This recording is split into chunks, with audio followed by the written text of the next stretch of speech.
ആദ്യത്തെ ചോദ്യം, 2025 മാർച്ച് 18 ഭൂമിയിൽ തിരിച്ചെത്തിയ ഇന്ത്യൻ വംശജയായ ബഹിരാകാശ സഞ്ചാരി ആരാണ്?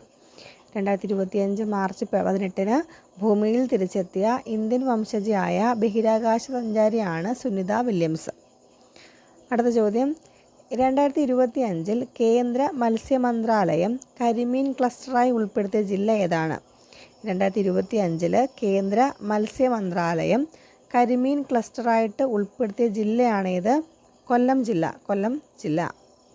അടുത്ത ചോദ്യം, 2025 മാർച്ചിൽ ബാഡ്മിൻ്റൺ ലോക റാങ്കിങ്ങിൽ 23-ാം സ്ഥാനത്തെത്തിയ താരമാരാണ്?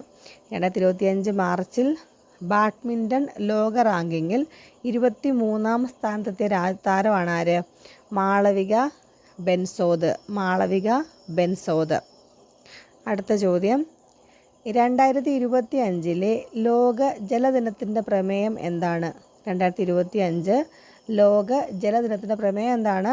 ഹിമാനികളുടെ സംരക്ഷണം എന്നുള്ളതാണ്. ഹിമാനികളുടെ സംരക്ഷണം. 2025 ലോക ജലദിനത്തിൻ്റെ പ്രമേയം എന്താണ്? ഹിമാനികളുടെ സംരക്ഷണം. അടുത്ത ചോദ്യം, 18ാമത് IPL എവിടെയാണ് ആരംഭിക്കുന്നത്? 18ാമത് IPL എവിടെയാണ് ആരംഭിക്കുന്നത്? അതെവിടെയാണ്? കൊൽക്കത്തയിലെ ഈഡൻ ഗാർഡനിലാണ്. 18ാമത് IPL ആരംഭിക്കുന്നത്. അടുത്ത ചോദ്യം, തലേക്കുന്നിൽ ബഷീർ സ്മാരക പുരസ്കാരം ആർക്കാണ് ലഭിച്ചത്? തലേക്കുന്നിൽ ബഷീർ സ്മാരക പുരസ്കാരം ലഭിച്ചത് K. ജയകുമാർക്കാണ്. മലയാള കവിയും കേരളത്തിൻ്റെ മുൻ ചീഫ് സെക്രട്ടറിയുമാണ് ആര്? K. ജയകുമാർ. അദ്ദേഹത്തിനാണ് തലേക്കുന്നിൽ ബഷീർ സ്മാരക പുരസ്കാരം ലഭിച്ചത്.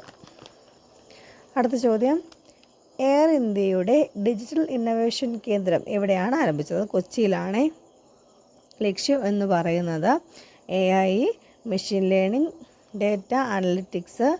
അപ്പോൾ അതുവഴി ഉപഭോക്തൃ സേവനവും പ്രവർത്തനക്ഷമതയും മെച്ചപ്പെടുത്തലാണ് എന്തിൻ്റെ ലക്ഷ്യം?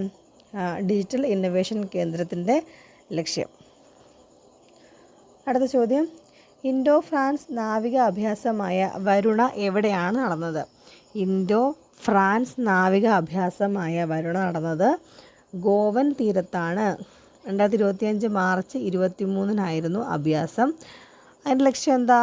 സുരക്ഷയും അന്തർവാഹിനി പ്രതിരോധവും പിന്നെ അതുപോലെ തന്നെ ഇന്ത്യ ഫ്രാൻസ് സഹകരണം ശക്തിപ്പെടുത്തൽ. ഇതൊക്കെയായിരുന്നു നമ്മുടെ വരുണയുടെ ലക്ഷ്യം. അടുത്ത ചോദ്യം, കേരള തീരത്ത് കണ്ടെത്തിയ പുതിയ പവിഴ ജീവി ഏതാണ്? കേരള തീരത്ത് കണ്ടെത്തിയ പുതിയ പവിഴ ജീവിയാണ് ഡിപ്സാൻഡ്രിയ ഫേവസ്. കേരള തീരത്ത് കണ്ടെത്തിയ പുതിയ പവിഴ ജീവിയാണേത്? ഡിപ്സാൻഡ്രിയ ഫേവസ്. Thank you.